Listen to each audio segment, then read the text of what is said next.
Welcome to Snakes and Otters, a pointless discussion of eternal questions. Get ready, we're about to live in your head rent-free. Hello, Otterites. This is episode 166. I am Martin. And I'm Robert. And I'm Francis. Guys, guess what? Hoopajoob! Hoopajoob! Hooray! So, Hoopajoobs, if you're new to the audience, Welcome. It's fifth Friday of the month. And on those months that we have a fifth Friday, we do anything goes. We call them Hoopajoobs because if the aliens come and probe you, they put a big metal Hoopajoob up your butt.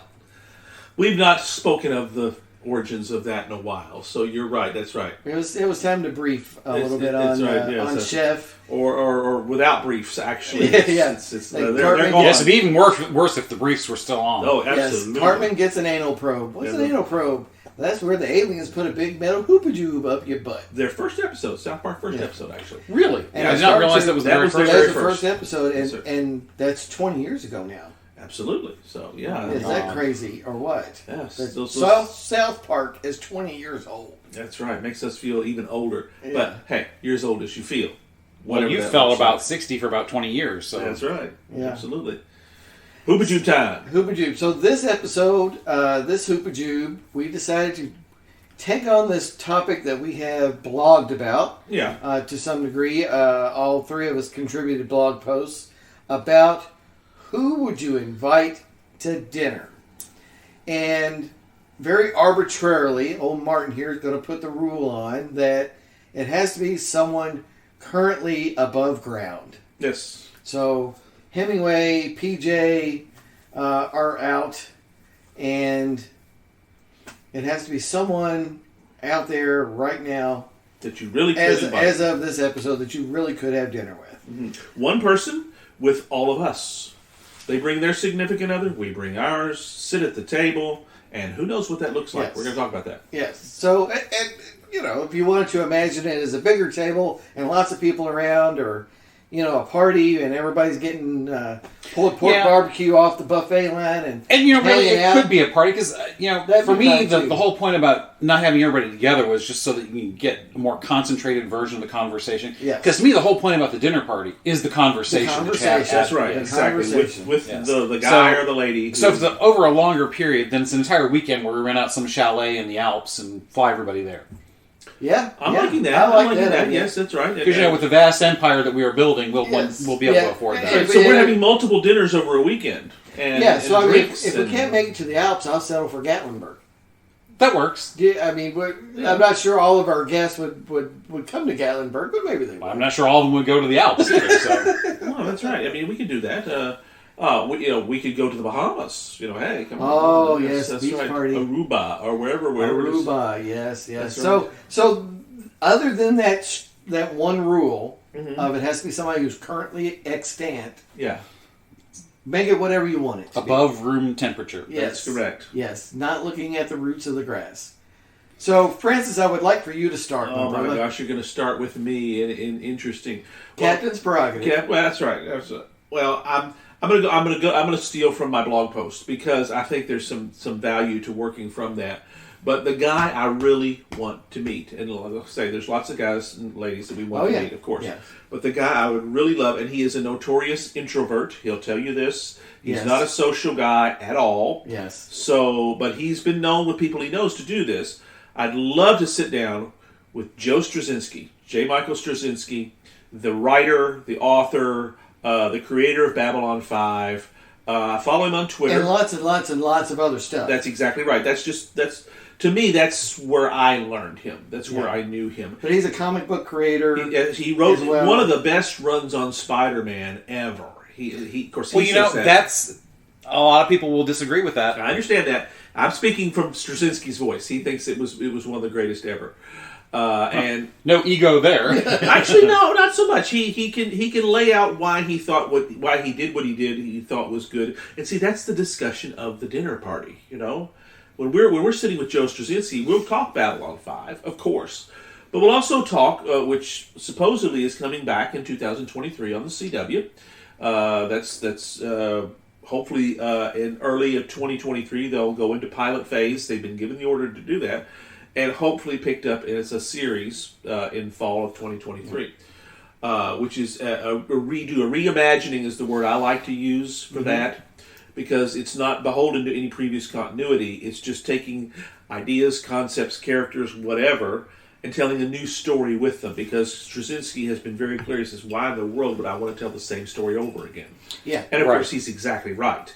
Right. It's one thing to watch the same thing or reread the same book, but as a creator, why would you do that? Although I did notice before he died, the late, great Neil Adams, one of the things he would do at conventions, he would do these baseball card size sketches that you can get the blue line paper that looks like little comic pages.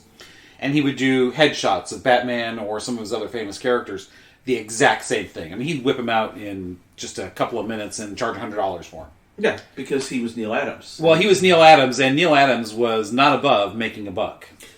Well, I mean, that's his... And there's nothing wrong with that's his talent. That's what he's worked on. It was one of the few times when you would see a creator revisit and do the same thing again and again. So, what else about Straczynski, man? Oh, he is... What would you ask him? What would we ask him? What would you want to talk about? I read his recent autobiography, Becoming Superman. There you go. I would talk to him a little bit about, and not to spoil all that, I would invite you to go out and find it and read it, because it's well worth your time, because it's not just a story of a guy becoming a writer in Hollywood. It is that.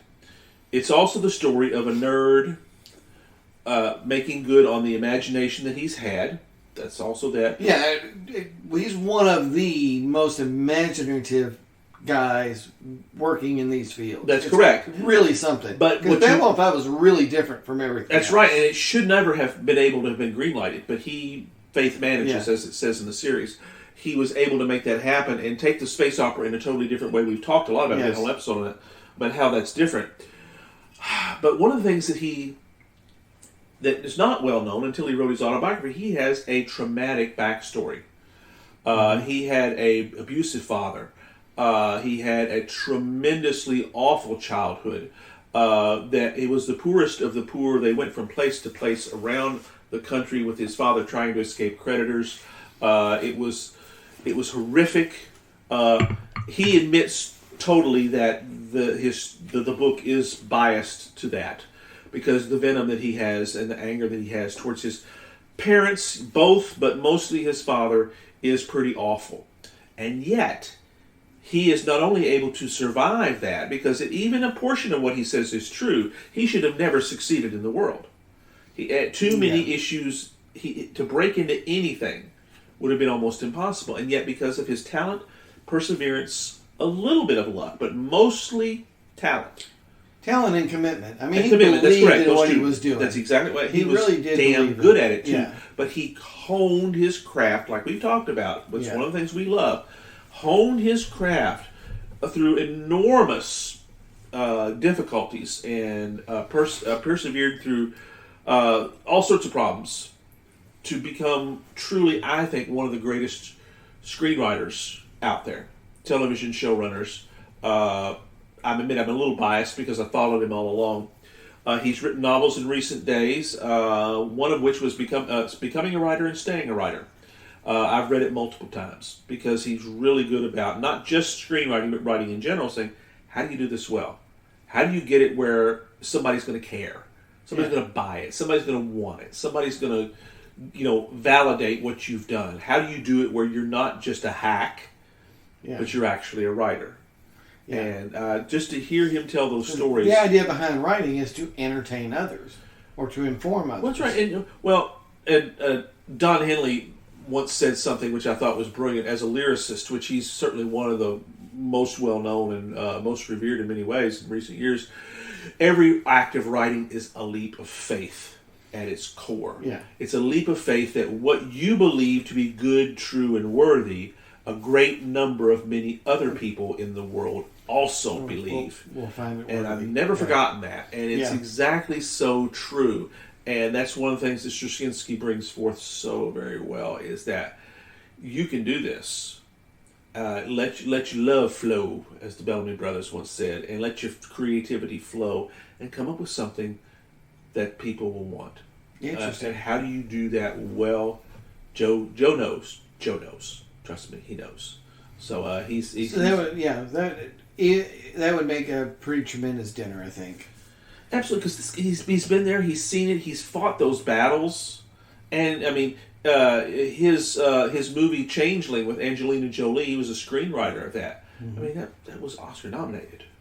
Yep. So that's his series of Sense8 on I believe it's on Netflix. I don't remember if those are the ones that financed it.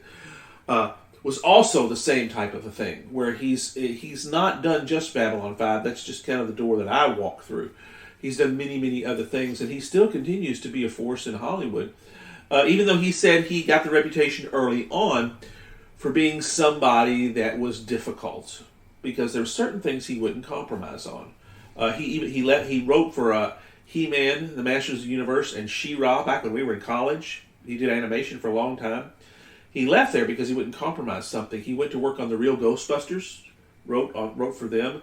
When he left there, because of principle, he said, "You'll never work in animation again." And he says, proudly, "I never have, because I've never had to." He's gone on. Yeah. He wrote for Murder, She Wrote, which for a long time, of course, he did Babylon 5 and many other things on that. I don't want to steal all of his thunder, but... well, it's not like we're going to be broadcasting the actual dinner, so... Oh, that's true. That's true. Don't we wish, though? Wouldn't we? Joe, come on. We'll furnish the bourbon, we'll furnish the cigars, and anything you want to eat. But you know what? Honestly, that's one of the flaws of our concept here. Yeah. Is that... Would these people actually... Not that would be willing to sit down with us, but would they actually be willing to sit down and rehash some of this stuff? Because a lot of the stuff that we would want to hear or talk about... It's likely stuff they've told a million times. That's correct. There's always the danger of dropping into that Chris Farley. Hey, you remember that time? You remember that time? Yeah, that was really great. Yeah. So there is always that danger. That's right. So exactly. you have to let the guest talk about what the guest wants to talk about. That's exactly right. It's always polite. There's obviously going to be some questions. Yeah. And because that's just common. Well, I'd like to think we three gentlemen, Renaissance men that we are, could have any of our guests here and have cogent and relevant and interesting questions to bring forth. Yes, and we can also devolve into the gushing slobbering fanboy Absolutely, just as easily. I'm sure it would be the challenge coming into the dinner. Be ready with questions this person hasn't answered before. Right. See, that is the key. And knowing and having... It's only considerate. It is only considerate. Having good conversation that fills them up just as much as it fills exactly, because one of the things that... they are not whores for our consumption. They are gentle, wonderful individuals. Although someone would probably say that they are, just because they're honest. Yeah, that's right. They sell themselves for money. Yeah, that's that's very possible. The whole idea is, thought about the reasoning behind this, and whether or not I got to meet somebody that I would really like to meet. What would I want to say? Because I've observed in interactions at cons and what have you, how some creators react. Yes, you've been at probably more of those than any of us. And one of the things I've noticed is that... so I'll go next. Since, please. Yes, because it's a segue. Yeah. Because it's really appropriate for the story I'm going to tell. So one of the ones I would do is John Byrne, who is famously known for Fantastic Four, the X-Men, did a stint on Superman and Wonder Woman, and a ton of different creative properties over the years. He also is one that has got a reputation for sometimes being difficult to work with and being stubborn. He refuses to work for Marvel because Joe Quesada, who is no longer there even, supposedly, because I don't know the circumstances, it's one of those things where Byrne understood one thing, reality was different than what he understood, so who's truly at fault, don't know. All I know is that he believes that he was lied to about why X-Men Hidden Years was canceled. Because it's supposedly low sales, but the sales were not low. So anyways, he mainly does his own stuff now. Actually, he's not quite retired, but he had some recent eye surgery, so he's not even doing commissions or the Elsewin stuff anymore. Anyways, Byrne is one of those people that, because he had done so many cons and heard so many times the same questions over and over and over by those slobbering fanboys and fangirls, that you really, I got to see, you really have to know how to talk to him for him to engage you. Yeah. It's like one of the things he hates to hear is, "I think you're the greatest artist ever." Because any artist worth his salt is going to automatically disagree because they have their own influences. Sure. Yeah. Who always, you'll always think are greater than them. And so I started talking to him when I got a chance to talk about why I think he was one of the best creators working. I didn't say ever, I said working today. And he started to, and actually interrupted him, which is a risk right there. He said, no, this is why. And I explained to him my reasoning. And he actually, his face lit up a little. And we actually had a small conversation about it, because my thing was, he's a great storyteller. Yeah. And both with the visuals and with the words, he's telling a story. He's not worried about making pretty pictures. Mm-hmm. He's not doing the cheesecake shots. Although with She-Hulk, he did. But that was parody. He was kind of doing that as part of the shtick. And he's one of those guys that is very opinionated. He doesn't do social media. Yeah. He has his own forum. For him. Yeah. Well, he has his own forum because he doesn't want to work under anybody else's rules. And apparently, it's easy to get banned on his forum. If you piss him off or if you break one of the rules, it's like, all right, you're out. So no soup for you. Yeah, no soup for you. So he's got sometimes a very bad reputation, but it's his forum. Yeah. Follow the rules. And I don't blame him for not being on social media. Well, we can steal a bit from Castle Anthrax and say, but we are nice. Yes, but we are nice. And we would be wonderful. The thing that for him that I would like to have him talk about is not just none of that stupid. Where do you get your ideas? That's just no creator wants to hear that because it's dumb. And because where you get your ideas are not where the fan is going to get their ideas for their book they're never going to write. Yeah. But have him talk about the experiences working on the various books that he's done, and what else? What non-comics question would you like to answer that you've never been asked? Here's what I found. Okay, that's not what I asked, but thanks, Siri. Thanks, Siri. Interesting. I'll have to read that later. You're welcome. And so it goes, ladies and gentlemen, and so it goes. The perils of the personal assistant. Oh, my gosh. So anyways, but to ask him, what would you like to talk about? What do you think is worth discussing? Those are the kind of things that I think would be interesting because, if there's a biography or there's a large body of work, they don't want to necessarily rehash all that same stuff over and over because it's probably been talked about already. Mm-hmm. Yeah. What do they like to do? Yeah. What's their fun thing? What's their favorite food? What's their favorite point in history? If they could have dinner with anybody in history, who would it be? Right. That sort of stuff. Yeah, I think this is the sort of thing that would be fascinating because, one, it lets them not rehash things that we could find if we Googled. Yeah. That's right. But anyways, he's one I'd like to talk to because I'd love it if he would talk about, plans. We kind of know what was going to go on with, X-Men. Not so much with Fantastic Four when he left that. Yeah. A few things, who's your best friends in the industry, Yeah. Who are the great folks to work with and who are the schmucks? He'd probably tell you, too. Not everybody would. Because we no one's recording anything. This is complete confidentiality. Well, I'm pretty sure somebody asked, if you asked him who are the greats, Jack Kirby, Steve Ditko, and Neil Adams. Sure, absolutely. And those should be on everyone's list. Yes. But I think those are the three, and probably Kirby, Adams, and Ditko would be for him. Yeah. And although, he'd probably throw in some others. And not necessarily mentioning Stan Lee. Right, he might. But I was thinking artistic influences. And that's all fine. But he's one. Even I'd like to have dinner with him. I'm not entirely sure it would go well because he's kind of prickly. And I don't want to be a gushing fanboy with him because that doesn't do well for me. And I'm not really sure that he would really. I'd probably say, well, if you want to know what I think about things, just look at my forum. That's right. Exactly. Let us be the wonderful hosts that we are, and talk about whatever. Who knows what? Maybe he'd want to know why we invited him. Yeah. Well, because I'm a gushing fanboy. Because we're gushing fanboys. Yeah, because gushing fanboy. Yeah. Well, we've paid attention. Yes, I mean, Francis and I, we have the poster of the episode or issue 252 of the Fantastic Four. It's literally on our wall. That's right. It's literally right above my head as we sit here right now in John's game room. And it's 4 feet by 6 feet. Yeah, it's huge. It's huge. Vinyl, beautiful. Oh, You're actually sitting in the best spot because you can see it. Because I can see it, yes. Great inspiration for that. It's still one of the best. And when I was still working on doing comic-related stuff, just stuff for my own, because at some point I gave up on actually being a cartoonist and doing comics. But, I modeled a lot of what I did after him and George Perez. Some stuff from Simonson, some stuff from Kirby, but, those are the two that were actively working when I really got into it. And so, that he is absolutely, from that sense, he's a great inspiration. And, he's heard from probably thousands of people, oh, your work has inspired me and what have you, blah, blah, blah. Yeah, that's right. Well, I'd probably say, John, just, take it for granted. We love you. We love you. That's why we're here. Beyond that, let's just, What do you want to talk about? Let's just have a bourbon and cigar, as you said, Francis, and just, chill and relax. And talk about whatever the hell, talk about what you hate. I mean, I don't care if you want to talk about politics. I don't care if you want to talk about anything, whatever.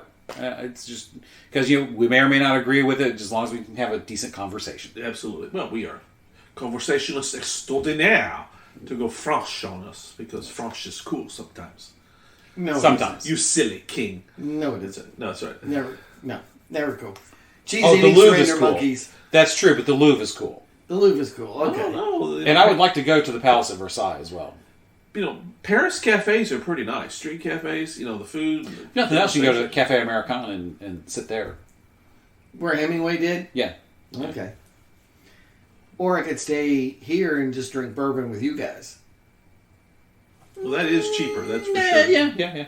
Just, That works. I'm just saying, why is being in Paris any better than being in Fern Creek drinking a bourbon with my best buddies? I did hear this, that it is mandatory law in France that you cannot eat at your desk. I was reading something about this. You must take 90 minutes. 90 minutes. 90 minutes? 90 minutes every day. How does anything get done? That was the point. It said the article. It's been in place for many, many years, and it's become part of their culture. Is that's just what we do. Well, it's a 35-hour work week, and what is it, like 6 weeks of vacation mandatory? That's correct. They say they value their workers' productivity and well-being, and that's just the way it is. And honestly, I look at my job, and honestly, I think we could get by in 35 hours. Now, granted, it would be a little bit tighter even than it is, because in the American business world, often you are staffed with just enough people to barely get the job done. Right. Yeah. Because labor is always your largest cost. Yes. Yeah. I mean, I can't get a hold of anybody now, so these 32-hour work week talks are like, I'll never get anything done because I can't ever get an answer to anything. Yeah, I understand. But, a 90-minute lunch with wine? Hey, I'm okay with that. You go to the restaurant every day. I mean, it gets a little pricey, but hey, it'd be nice. Well, you know why they have a 90-minute mandatory lunch? Gives you enough time to go to the apartment and have sex with your mistress. Oh, I didn't Your say pied a terre. Your pied a terre. No, it takes 90 minutes to get the smell of the cheese off of you so you can go back to the office with other people. Well, they all smell like cheese, too, so it doesn't matter. Ugh. He's not a Frenchman at heart. No. Not a Francophile at all. That's right. All right, so Which my is turn. odd because the Scots always were very friendly with the French. Well, that's because they both hated the English. Yeah, only to piss off the English. The Old Alliance. So, of course, the one that I blogged about and would have been my number one choice no longer qualifies. That's right. In PJ O'Rourke, and I still miss PJ. I'm still saddened that don't get to do that on my bucket list. Right, he never got to come on the show. No. So I had come up with some new people, and I'm going to go different vein than you guys, Okay. but I'm going to go writer, historian, of course. Okay. Candace Millard. Oh, okay. Okay. Now she says this. She had the River of Doubt that I'm currently reading about Theodore Roosevelt and Kermit Roosevelt in the Amazon. Awesome book. Almost done with it. And I really liked her Destiny of the Republic about James Garfield and the Garfield assassination. So one of my favorite new historians. Yeah. Lives in Kansas with her family, and I just think it'd be awesome to ask her, "What are you doing next? What's coming up next? What are you researching?" And hear what she's researching. She's so awesomely thorough. Yeah. And I've mentioned this before, especially on blog posts, but one of the things I find fascinating about good biographies is, the writer's not just giving you that portrait of the central personality, but is giving you a portrait of those secondary personalities who figure into the story. So I would really like to hear about that process. Yes, you're trying to come to grips with Theodore Roosevelt or James Garfield or Winston Churchill, but also, how do you come to grips with and find Kermit Roosevelt or Alexander Graham Bell or some of these other secondary characters in these stories? I don't think I've ever heard somebody refer to Alexander Graham Bell as a secondary character in anything. He figures into the Garfield assassination. He is working on what essentially becomes the metal detector. Right. And to look for the bullet. Look for the bullet. He attempts a couple of times, brings this device and attempts to look for the bullet. And Garfield, in modern medicine, Garfield would have survived. Oh, absolutely. Or if they just left it alone. He probably would have survived. At least throughout his term, anyway. Yeah. But they went digging in his back with ungloved, unsterilized hands. Even that late, that just astounds me. Yeah, and basically that's really what killed him. Right. Guiteau got hung for it, but they could have hung the lead doctor as well, because he's just as guilty as Guiteau. Right. So it's manslaughter instead of murder, though. Yeah. I mean, it's an astounding story, and she told it so great. One of my new favorite historians, and I would really love to ask about that.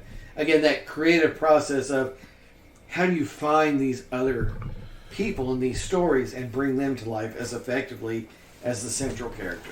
Yeah, see, that's interesting because, one of the reasons I picked the two that I did is because I love the work that they do. Mm-hmm. Yes. And, like I said, certainly with the two that we have discussed so far, Francis and I, there's a ton of information online. Almost anything you would want to know about their creative process is pretty much there.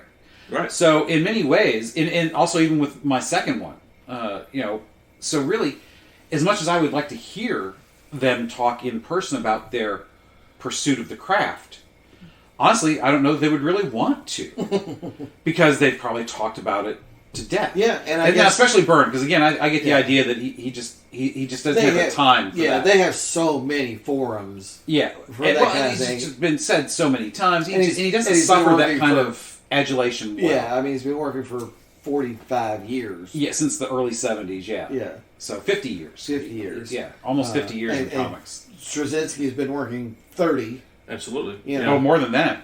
Well, he's really, he started working on He-Man in the early 80s.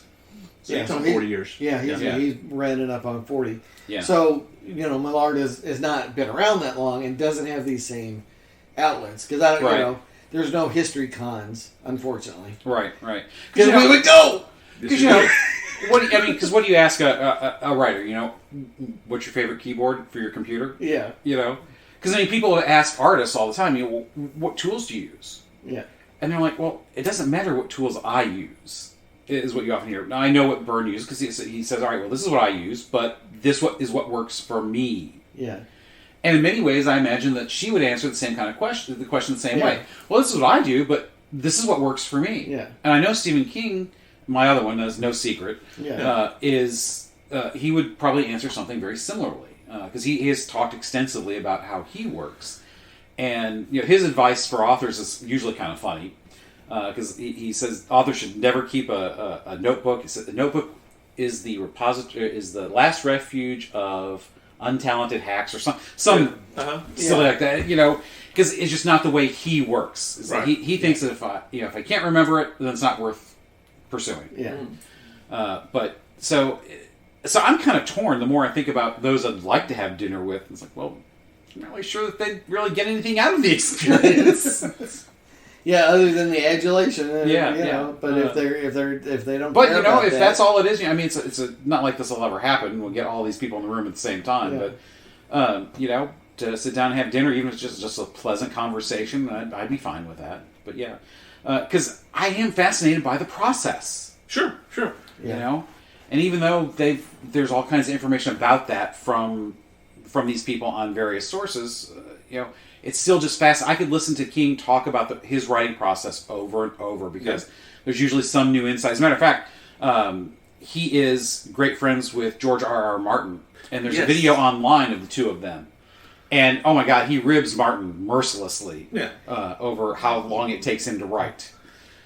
Stephen King, he's churned stuff out. Absolutely, like clockwork. Because what are we at now? We're like 12 years. Yeah, I don't know. It's a couple of decades, something like that. No, Dance of Dragons came out in like 2009. So yeah, you're about right. Yeah, well, it's over a decade. Yeah. I knew it was 10 years, and that was the last time we talked about it. Was 10 years. Yeah, because I want to say his last one came out before they started the TV show. It was actually no, it was slightly after. Because I remember going out and buying it. And it was like the second season, so it had been 12. I think it was 12, maybe 13. So you're talking about a decade. Yeah. That he's and they were complaining at him how long it took that one to come out. Right, because he says he had wrote himself into a corner and didn't know how to get out of it. Yeah. And my thought was, well, then toss that out and start over. Yeah. Is what I would think, or at least back up, because if you can't figure out a way to end it from there, to take it from there, then you need to throw that out. Well, and that's the advice that they give folks on writing forums. When you write yourself in a corner, back up. Yeah. Or the supposed writer's block, which is non-existent, most folks will say.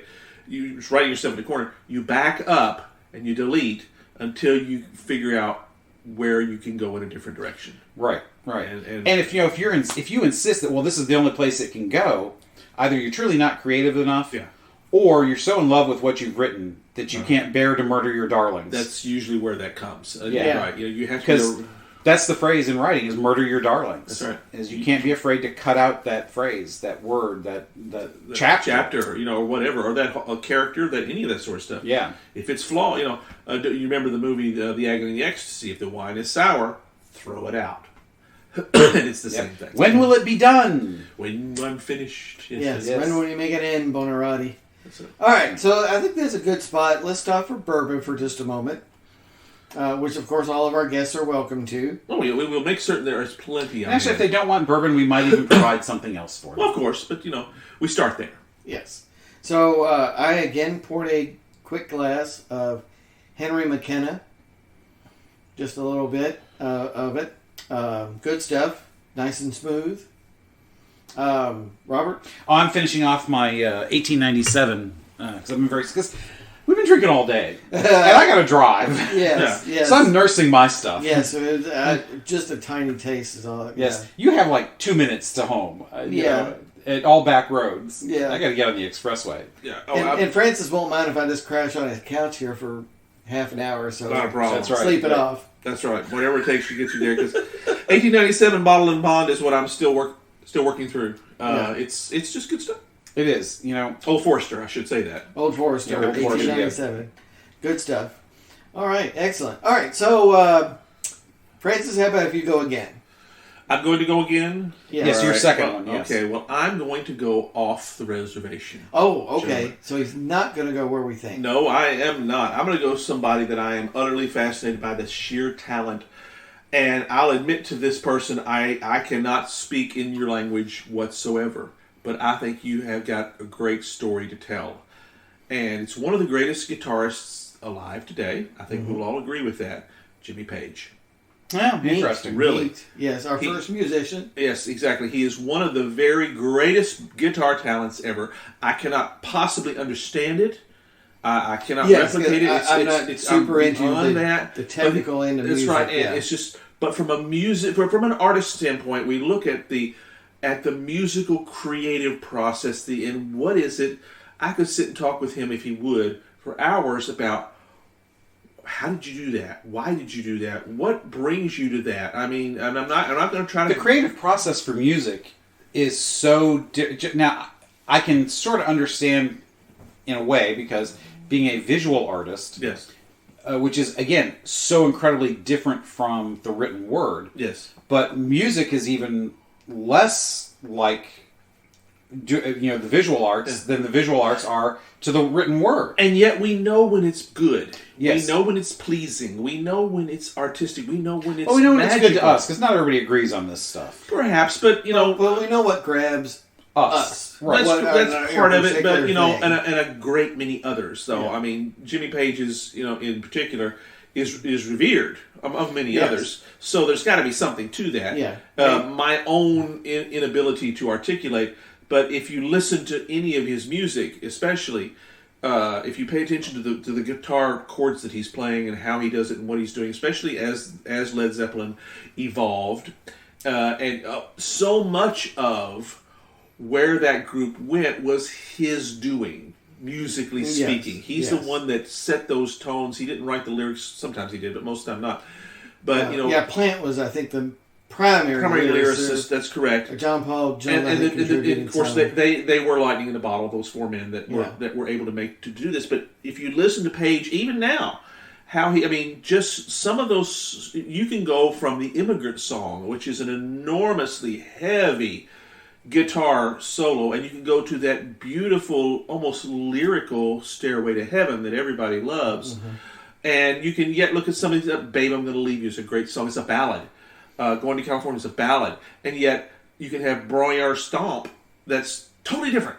And yet it's still the same guys, and still we know it. Said, why did you do, what was it about all that stuff that spoke to you when you made it and why you made it? And don't tell me it was the drugs, because I know better. You'd be surprised. It's okay. Hey, if it's where it goes, it's where it goes. When I was at Bellarmine studying art, the guy who was my second year, we had third year, we had a different painting instructor, Hugh Haney. Yeah. And he came on, and he used to tell the story about a very famous, trendy artist in New York City, that his agent would just buy him lots and lots of coke or whatever his drug of choice was. He'd get all high and coked up and do a whirlwind of pieces. Yeah. And then he had a bunch of assistants come in and finish stuff up and polish, which to me that's cheating, but that's just me. And then this stuff would sell for just oodles and oodles of money, but he couldn't do it when he was sober. So yeah. But again, modern art. Apparently, the ROI was pretty good on that. Well, then. yeah. Oh, it's the only way it works, Yeah, but that in a way that's abusing the creative by getting them all coked up and letting them do their thing. Makes me wonder, how long did he actually have a career? Either before because I don't know who the artist was, if he even told us. If he didn't die within a couple of years, or they moved on to the next hot artist. Right. Yeah. Exactly. To me, the thing that is amazing about musicians from the artistic craft point of view is that it's one of the few creative venues where you can totally improvise from the get-go. Mm-hmm. You can't do a painting improvised. I mean, you might not know where you're going. You might, especially modern art, you can just throw anything on the canvas and people will call it art. But I mean, it's much more deliberate. Yes. And most music is deliberate, don't get me wrong, but it doesn't have to be. Yeah. There can be a wild, untamed aspect to it that can still produce some really incredible music. Yeah, and Page was notorious for that because he would riff for a long, long time at times, and some of it was very deliberate. It was very mechanical and very mathematical at times, and other times it's just him being Jimmy Page. And he had that raw talent, and if you listen to his stuff, especially his solo works where it's just him, you can see, gosh, this guy here is galaxies beyond so many. And that's something, with music, you can redo it. That's right. We just discussed, why would I go back and rewrite the same story? Yeah. Or paint the same painting? But you can go back and play the same music, and it's not always the same. Well, that's right. It's unless you're Data, it's never exactly the same. Well, you can listen to Stairway to Heaven from the album, which was just one particular iteration, and just watch their live performances. Live performances for most musicians is nowhere near the same. Although the Furs, the two times I've seen them in concert, they sound just like their albums. Which is unusual. Which is very unusual, but I love it because it lets me... I know what I'm going to get. Yeah. And I don't feel cheated. It's a way of staying true to what the audience loves. Right. And I can tell, I mean, there are artistic and performance differences. Yeah. But they still sound like the Furs from the original albums, which I think is phenomenal. Yeah. The Police did when they came through and did concerts. Obviously, there were some differences because, Sting couldn't quite hit some of those high notes that he used to be able to. But for the most part, they had hit their stride when they came through Louisville, and they sounded like the Police, which was just awesome. Cool. All right, so that puts us at Straczynski and Jimmy Page. Yes, sir. And Stephen King. No, well, John Byrne. John Byrne. Yeah, because I didn't talk about King yet. Okay, you gave us a preview, so go ahead and talk about Stephen King. So, with King, one of the reasons that again, it's very fanboyish, I admit that, but I'm fascinated by the man and the evolution of the craft. Because for me, he's the one I look at and I think, because I look at the earliest work that he did, and I've read just about everything that he's ever written, with the exception of a very small number of things. I probably count on one hand. Short stories in Playboy and Esquire before he hit it big as a novelist aside. Yeah. I've read just about everything he's ever done, and there is a definite progression in his craft where he gets better and better, and that's a phenomenal thing.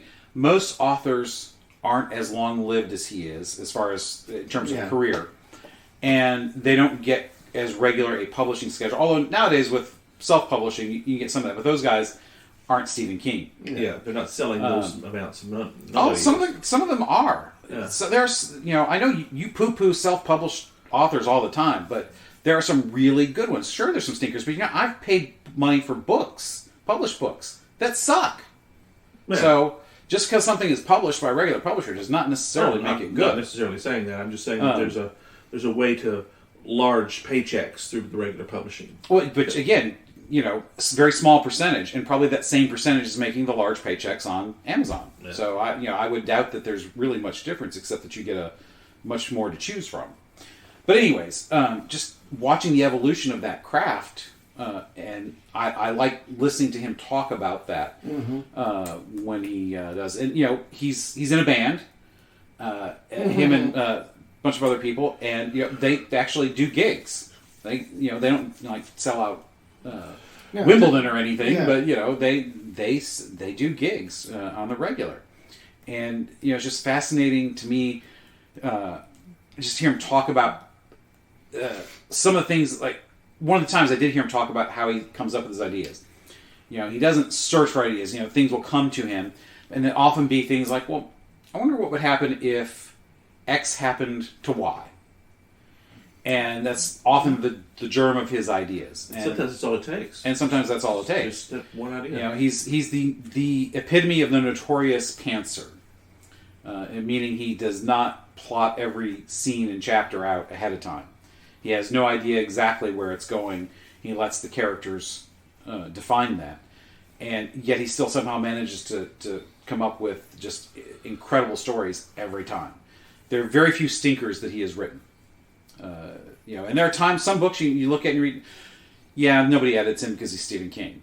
And it's rarely editing because it's bad writing. It's mostly editing because, this is really good, but we probably could have left this out. Yeah. There's stuff that could be left out here. Yeah.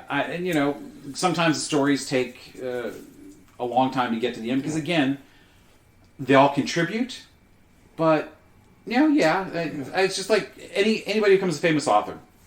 They don't get edited for length after a certain point in time. Because publishers don't care. As far as the cost per book, doesn't matter that much. And people are going to buy the hell out of them. Because of that name. That's right. Yes. Yeah. So indulge the author, and, you can charge more for a bigger book. So, it's a bonus for the publisher. 28 to 32. Right. If J.K. Rowling stuffs an extra 200 pages into this one... It's an extra $4 a book. Yeah, we'll charge $4 more. Of which she probably gets a quarter. Yeah. I mean, that's the way the royalties work, unfortunately. But I'd like for him to talk about the craft and how he's progressed. I don't know that he would want to. Yeah. But again, I would like to leave it to them because he gives the same advice: writers write and writers read. And not necessarily in that order. You should probably read a lot first before you write a lot. Right. and be willing to. He's got certain maxims. Cut at least 10% out of the first draft when you go back through it. Things like that. And I think, oh my God, how big was the stand before you cut out that first 10%? Yeah. Because that's probably the biggest one he's ever written. But I'd like to listen to him if he would talk about that stuff. Also, but I go back to what's the question you've always wanted to answer that nobody's ever asked. Yeah. Because to me, I think that tells more about them than anything that we could possibly come up with. Yeah. So I'm noticing two trends here, generally, in these. One, except for Candace Millard, the people we're bringing up have between like a 35 to 45 year career in what they do. Because King's been writing, he's been published since the 73 or 4. 73 or Carrie 4. was his first one. Yeah, I mean. Well, he had actually been published in magazines for several years prior to that. So, I mean, yeah, because Carrie, Christine, or what is it called? Christine is one of them, but that's later. But that's still 70s. Late 70s, yeah, maybe. It might be into the 80s, but it'd be very early. The movie was definitely in the 80s. Yeah, it's an 80s movie, so I was thinking it's a 70s book. I think Salem's Lot might have been the second one. I'd have to go back and look. Yeah. It was one of his very, very early ones. Yeah. Salem's Lot was the first one I read, I think. Yeah. Uh-huh. So that's one trend. People with lengthy careers. Second trend seems to be people who generally work fairly solitary. Page he's working with 3 band members, a producer, a recording engineer, but it's still a relatively small group of people. Right. There's probably a portion that does take place by himself. Oh yeah, I mean he's still the lead guitar. Yeah. I'm thinking in the writing because Sting, wife watched a documentary on him years ago, and he's got this nice little I wouldn't even call it a cabin. It's just like a little hut out in the woods on his estate. Yeah. It's a true estate in England. Yeah. And he goes out there with nothing but, at the time it was a Walkman, now it would be, I'm sure, his phone and whatever he has on it, and paper and pencil, and works out there. He might have a guitar out there, might not. Sometimes they will have, but then he's still got to go produce it. With other people. Yeah, you're still going to work with other musicians, but still, it's a relatively small. So I just find that part interesting. That Straczynski basically, until he's got something done, and begins working with producer, director, actors. It's fairly solitary work. Sure, yeah, that's what he wants. He's an extreme introvert. He'll say that, and he his best time is behind the computer writing. Yeah. So I think we need to change direction. I want to do somebody different. I'm going to take a cue from last episode, and I would like to invite Kelsey Grammer to dinner. Oh, what a great idea. Yes, indeed. And I wouldn't even ask him anything other than, hey, just talk about what you want to talk, and let him tell stories about Frasier or the films that he's been in or whatever he wants to do. Because he's done other things besides that, too. Right. And just let him run with it. Yeah, it'd be fun to ask all the standard stuff. Who's your favorite actor to work with or actress? Who'd you hate working with? Yeah. What was your favorite project? All that kind. But again, we could probably find that stuff online. So he's a long career, but I think in acting you're working with a much broader. You're working in this. Your performance is your own, so you're working by yourself with no net in that sense. But there's always co-stars and directors. Right, unless you're a one-man show, there's always... producers and director and all these people that are involved. And the tech people and makeup and all this that contributes to the success of a television show. Even with the writers, there's still that. It's just after a large chunk of the work has already been done, because there's editors. Yeah. There's the publishers. There's the publicists. Yeah. And then if we're talking in comics, there's working with the artists and the editors there and so on. So nobody creates on their own, with the actual exception of people who actually do self-publish online. Yeah. And a number of those, even the ones that I like a lot, I still see where you could have done differently here and been better. Yeah. But still enjoyed the story. So. No man is an island, as they say. But I think Kelsey Grammer for him, it would be almost like holding court, don't you think? Hey, we're happy You know to what be I mean? Warriors. Yeah, we're happy to sit. We've got our glass of wine and just let him run, and just admire the tiger or admire the thoroughbred as he runs, kind of thing. Yes, yeah, I can see that would be a wonderful evening. So, yeah. Well, I presume, I wonder how much does his character of Frasier influence how we think that would go? Because, I mean, are we saying we'd really like to have dinner with Kelsey Grammer or Frasier? Or Frasier. No, I'll say Kelsey Grammer. I will say, because I do think he is an interesting person outside of the characters that he's Very played. much so, yes, exactly. Because he's done stuff and been involved in things. He's had a public... he's a public figure outside of that, too. Yes. Yeah, he's had his ups and downs, too. Oh, yeah. I mean, he's had some struggles in his life that I think would be interesting to hear him talk about. Yeah. If you wanted to. Yeah. Yes, his family of origin and growing up period were awful. His sister died, and his father, and there's lots of... He's had some relationship issues as well. He has, yes. He had his drug issue. Mm-hmm. And then he had his political problems. Yep. Because he came out on the wrong side of issues. And by that we mean the non-liberal side. Yeah. Yep. It's amazing he gets work. Well, he's past that apex, I think, where his name commands attention. Well, yes, that's true. And of course, he has to fit for that work as well. Yeah, at his age, it's not like he's going to play the love interest of Shelley Long again, because that would just be creepy now. That's creepy now, and he's not getting parts. You're not going to play the dad in a Disney Freaky Friday type story. Actually, he did. He's going to be the granddad. Well, now he's not. He recently, last year, he played the divorced dad in one of those Hallmark movies on Netflix, one of those Netflix holiday movies. Okay. Well, that's different than a Disney dad. Well, it's very similar. Trading Places type Freaky Friday sort of story. A little too advanced for that. He'd have to play the granddad or something. Right. But it would be a great little, guest starring spot that he'd bring a ton of energy to. So that's our 6 people. Pretty interesting table. All creatives in one way or another. Yes, that's correct. That's true. Where we live. One historian and a couple of comic book guys and a musician and an actor and writers and a novelist. Yeah. Well, multiple musicians because Stephen King is a musician as well. Yep. And Straczynski's Well, and King has worked in comics, so we've run the gamut of just what all. Well, I think we don't. Well, no, we have a comic artist, but that's the only art that Barn does. Not a painter or a sculptor, I suppose. Right. Well, there's always next time we do this. Well, if we could have really picked anybody, I probably would have picked Michelangelo. But he's been gone for a little while.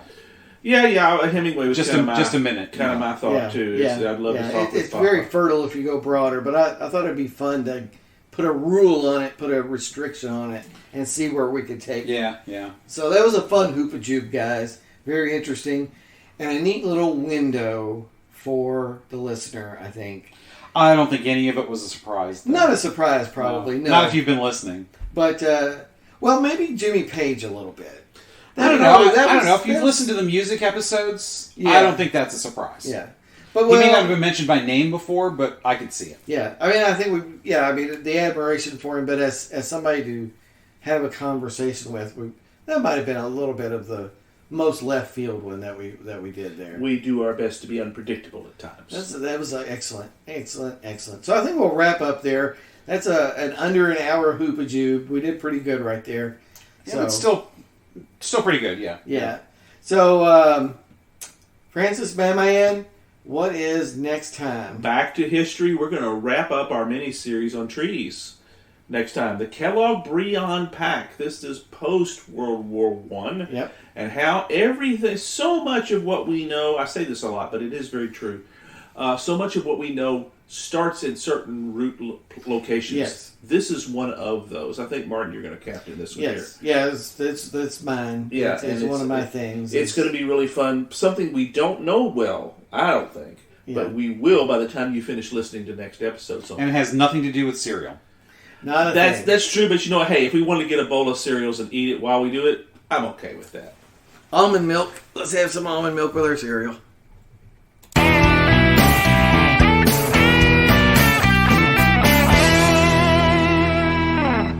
Hope you enjoyed another pointless discussion of eternal questions. Remember, new episodes published every Friday at noon Eastern. Spread the word. We're on all the major podcast platforms. And leave us a comment or review because that helps others find us. We're on Instagram, Twitter, as well as our website, snakesandotters.com. I'm Martin. And I'm Robert. And I'm Francis. Join us next week. Same snake time, same otter channel.